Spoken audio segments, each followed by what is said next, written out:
환자분들이 간식을 섭취하는 거에도 큰 문제는 없는 건가요? 이게 보충의 개념으로 드시는 게 좋고요. 그래서 간식은 크게 염려하실 필요는 없는데 제일 많이 드시는 건 이제 요거트 형태를 좀 많이 드시고요. 시판되고 있는 영양 음료들에다가 점도 증진제를 섞어서 간식처럼 드시기도 합니다. 그리고 이제 간식도 식사처럼 환자의 연화 능력에 맞춰 준비하는 것이 좋습니다.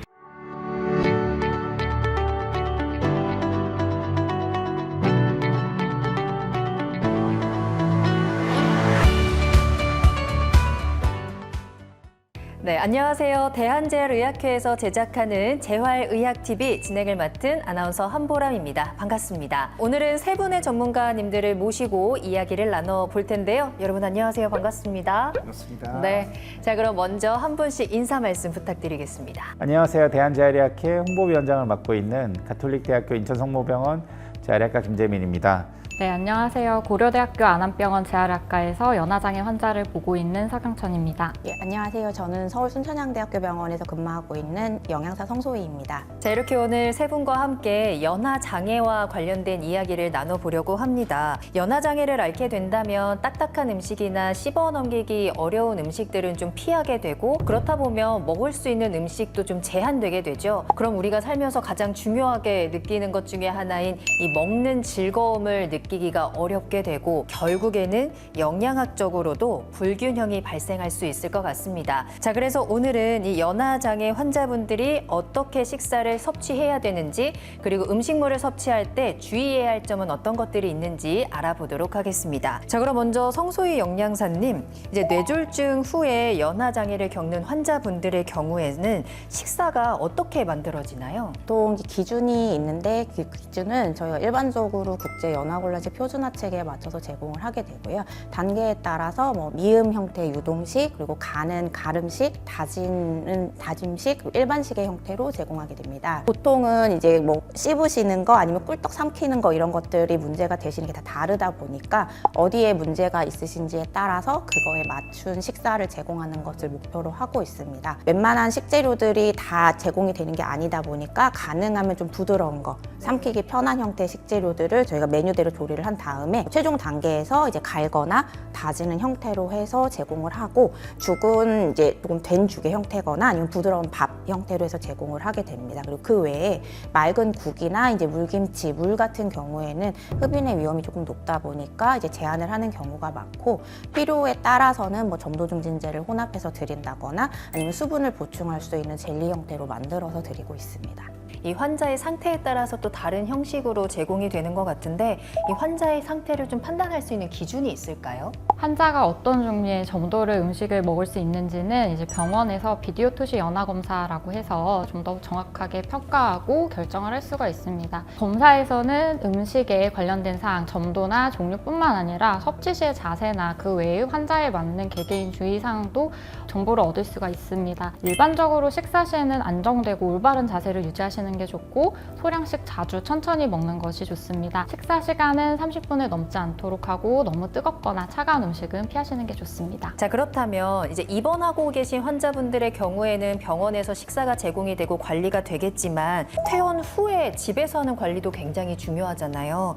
퇴원 후에 집에서 식사를 할 때는 어떻게 준비를 하는 게 좋을까요? 되도록이면 저희가 권장드리는 모든 영양소를 섭취할 수 있게 다양한 식재료를 활용해 주시는 게 좋기는 합니다. 하지만 이제 저희가 일반적으로 보통 사용하시는 재료들이 있기 때문에 그 재료 안에서 영양소 구성만 잘 맞춰두시면 되는데요. 우선 병원에서 이제 교수님, 주치 선생님들께서 처방해 주신 연화보조식의 질감이라던가 점도를 잘 알고 가시면 그거에 맞춰서 식단을 구성하시면 됩니다. 보통 주식은 저희가 이제 죽이나 아니면 밥의 형태로 드시게 되는데, 죽의 경우에는 보통 쌀이 전분을 가지고 있다 보니까 점도 증진제를 섞지 않으셔도 이제 어느 정도 드실 수가 있습니다. 근데 혹시나 조리하실 때 이제 물이 조금 많이 잡혔을 경우에는 물기를 체에 받쳐서 제거를 조금 해주신다거나 아니면 점도 증진제를 살짝 넣어서 점도를 맞춰 주셔도 되고요. 저희가 병원에서는 3찬을 제공을 해드리는데 이제 그렇게까지는 아니시더라도 단백질을 제공할 수 있는 고기나 생선 같은 것과 그리고 나물찬 한 가지씩은 구성하시는 것이 좋습니다. 특히 이제 노화가 진행이 될수록 제가 근육이 소실이 되면서 이제 그것으로 인해서 연화곤란이 또 유발되시는 분들이 있어서 가능하면 단백질 찬을 강조를 드리고 있는데요.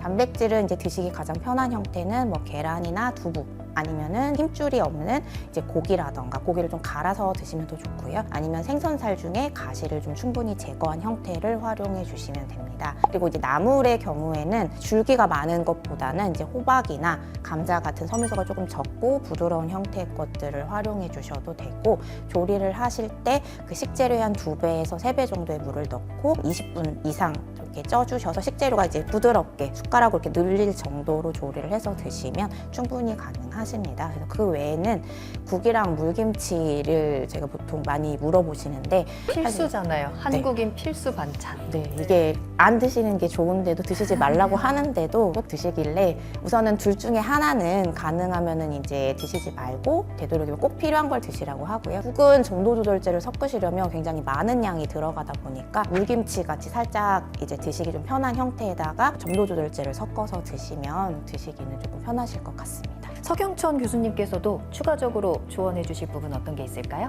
선생님께서 말씀해 주신 것처럼 병원에서 연화장애 환자들한테 제공하는 식사는 영양사 선생님들이 굉장히 고심해서 만든 거기 때문에 그걸 기준으로 식단을 구성하시는 게 좋고요.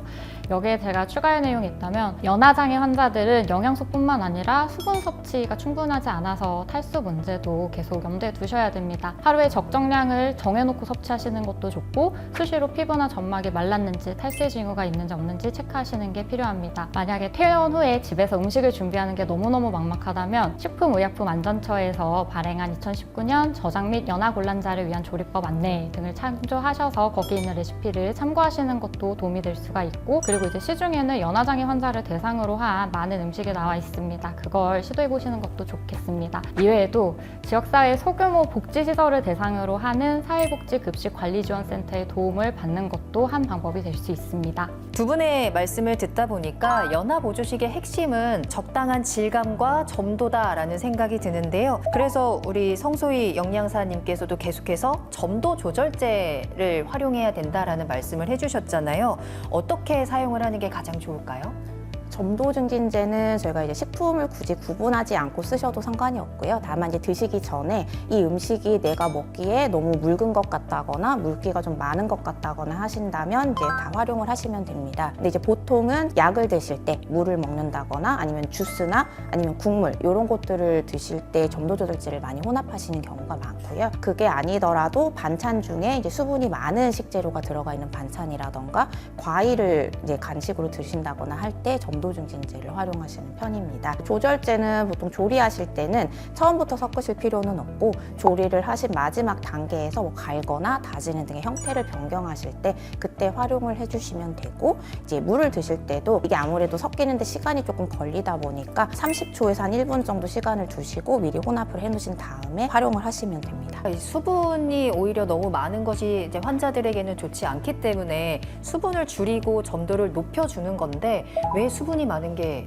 좋지 않은 건가요? 연화장애 환자들한테 있어서 일반적으로 액체류 음식이 방고형식에 비해서 기존의 흡연의 위험이 높은 것으로 알려져 있습니다. 그래서 이제 액체류 섭취 시에 흡연 위험이 높은 환자들한테 점도 증진제를 저희가 권유를 하는데, 점도 증진제의 핵심은 목표라는 점도를 도달하는 게 있거든요. 그래서 말씀하신 것처럼 30초 이상 충분히 한 방향으로 저어서 잘 섞이게 해야 되고, 그리고 점도가 수분이 지나서 거기에 도달하고 안정화가 되셨을 때 섭취해야 효과가 있습니다. 환자에 따라서 알맞은 점도는 앞서 말씀드린 것처럼 검사를 통해서 저희가 다르게 처방을 해드리고, 적절한 점도를 맞추는 데 있어서는 국제연화곤란식 표준화 체계에서 스푼이나 포크, 주사기를 통해서 각 단계가 어느 정도 떨어지는지 속도나 이런 게 제시되어 있어서 그거를 같이 사용을 해보실 수도 있고요. 음식의 성분이나 온도, 산 정도 등에 따라서 같은 비율의 점도 증진제를 첨가해도 충분한 점도가 나오지 않는 경우가 있는데, 이 점도 염두에 두셔야 합니다. 그런데요, 저희가 아무리 맛있는 음식도 계속 한 음식만 먹다 보면 좀 질리기도 하잖아요. 환자분들이 간식을 섭취하는 거에도 큰 문제는 없는 건가요? 간식도 이게 식사만 가지고는 섭취하실 수 없는 부분이 있다 보니까 이제 보충의 개념으로 드시는 게 좋고요. 그래서 간식은 크게 염려하실 필요는 없는데, 저희가 병원에서도 간식을 드리는 건 보통 유제품이나 뭐 과일 이런 것들을 간식으로 드리기 때문에 집에서도 가족분들이 드시는 형태의 간식을 동일하게 가능하면 드실 수가 있습니다. 보통은 이제 유제품과 과일을 이제 갈아서 같이 라떼 형식으로 드신다거나 아니면은 뭐 감자라던가 아니면 배처럼 좀 부드러운 것들을 충분히 삶아서 으깨서 드신다거나 드신다거나 하셔도 되고, 아니면 제일 많이 드시는 거는 이제 요거트 형태를 좀 많이 드시고요. 그 외에도 이제 식사량이 좀 많이 부족하신 분들은 시판되고 있는 영양음료들에다가 점도 증진제를 섞어서 간식처럼 드시기도 합니다. 대신에 딱딱한 과일이라던가 아니면 견과류라던가 아니면 이렇게 입안에 좀 끈적끈적 달라붙는 뭐 젤리라던가 아니면 뭐 땅콩 버터라던가 이런 것들을 드시게 되면 오히려 위험하실 수 있기 때문에 그런 부분들은 조금 피하시는 게 좋습니다. 연화장애 환자들은 이제 노령이나 뭐 고령 분들이 많기 때문에 기저질환을 같이 가지고 있는 경우가 굉장히 많습니다. 당뇨나 신장질환 같은 기저질환이 같이 있으시다면 음식 섭취에 또 다른 주의가 필요합니다. 그리고 이제 간식도 식사처럼 환자의 연화 능력에 맞춰 준비하는 것이 좋습니다. 네, 아무래도 연화장애 환자분들 식사에 좀 주의해야 될 부분이 많다 보니까 집에서 가족들이랑 식사를 할 때 연화장애를 겪고 있는 환자분들의 식사를 따로 준비해야 되는 건가라는 생각도 많이 하실 것 같거든요. 가족들과 식사할 때 식단 구성을 좀 어떻게 하면 좋을까요? 이게 환자분들이 퇴원하실 때 가장 많이 하시는 고민이기는 한데요. 식사는 이제 가족분들과 굳이 따로 생각하실 필요는 없고요. 너무 먹기 힘든 형태, 뭐 예를 들어서 뭐 꽃게찜이라던가 이런 것만 아니라면 가족분들과 함께 이제 드시는데 충분히 전 처리만 잘 해주시고 열 처리만 잘 해주신다면 조리 마지막 단계에서 이제 갈거나 아니면 곱게 다져서 점도 조절제를 좀 섞어서 드시면 됩니다. 근데 이제 혹시라도 이제 그렇지 않은 경우라면은 뭐 계란이라던가 뭐 두부라던가 버섯 종류 같이 조금 조리 시간이 짧은 식재료들을 상비해 두셨다가 추가로 조금 조리를 하셔서 같이 식사를 해주시면 될 것 같습니다. 간식은 저희가 보통 식후에 이제 과일을 많이 드시니까 과일은 이제 갈기가 조금 싫으시다면 그냥 바나나 같이 부드러운 형태를 드시거나 아니면 이제 감자, 삶은 감자 같은 거 이런 걸 드시고 아니면 차 종류를 드신다 하시면 차에다 점도 조절제를 살짝 섞으셔서 이제 드셔도 괜찮습니다. 저도 연화장애 환자를 위한 음식도 가족 구성원들도 충분히 함께 할 수 있다라고 생각을 합니다. 선생님께서 말씀해 주신 것처럼 육류나 채소 중에서 이제 섬유소 많고 질긴 음식 피하고 부드러운 음식 아니면 이제 조리 방법을 통해서 저희가 다지거나 점도를 조절한 음식을 가족분들이 함께 섭취하시면 충분히 같이 즐길 수 있을 것 같습니다. 네. 자, 지금까지 연화장애 환자분들의 식사 방법에 대해서 이야기를 나눠봤는데요. 마지막으로 우리 환자분들이나 환자분들의 가족분들께 한 말씀 해주신다면 어떤 말씀 해주실 수 있을까요? 결국 연화장애 환자들이 먹는 음식들을 다른 가족 구성원들이 같이 즐겨주시면 그분들도 더 쉽게 먹을 수 있을 것 같거든요. 네. 그분들하고도 대화하면서 같이 음식을 즐겨주는 주변 가정 구성원들이나 사회 구성원들의 도움이 아마 이런 연화장애 환자들이 조금 더 좋아질 수 있을 거라고 생각이 됩니다. 네, 저한테 오시는 연화장애 환자분들이 처음에 이게 진단을 받으면 영영 낫지 못한다, 내가 먹던 음식을 먹지 못하게 된다라는 생각에 우울해하시는 경우가 굉장히 많습니다. 하지만 지속적인 치료와 평가를 통해서 좋아지시는 분도 충분히 많기 때문에 희망 잃지 않고 계속 치료하셨으면 좋겠습니다. 환자분들이 이제 가장 많이 하시는 고민 도대체 나는 어떻게 먹어야 되고 뭘 먹어야 되고 이제 여러 정보 매체나 저희 이런 학회에서 자료들을 많이 가지고 가시는데 그것도 좀 어려우시거나 아니면 나는 그렇게 하기도 너무 힘들다, 내 사정에 안 맞는다 이제 그러신 분들도 꽤 있으세요. 그러다 보니까 이제 그냥 아유 모르겠다 그러고 안 먹거나 아니면 그냥 죽만 드시거나 하는 경우가 많기 때문에 이제 그러지 마시고 이제 다니시는 병원에 항상 이제 교수님도 계시고 교육을 드리는 영양사들이 항상 있기 때문에 주저하지 마시고 전화를 주셔서 문의 주시면 될 것 같습니다. 네, 감사합니다. 먹는 즐거움이 줄어들었다라는 부분 때문에 조금은 힘드실 수도 있겠지만 그 부분들을 도움받을 수 있는 충분한 다른 방법들이 있다라는 점 오늘 전해드렸고요. 가족 구성원과 함께 더욱더 즐거운 식사 시간 함께 만들어 보셔도 좋을 것 같습니다. 오늘 저희가 전해드린 내용이 참고가 되고 도움이 되셨으면 좋겠습니다. 자, 그럼 재활의학TV 저희는 다음 시간에 돌아오도록 할게요. 다 같이 구독, 좋아요, 알림 설정까지 감사합니다.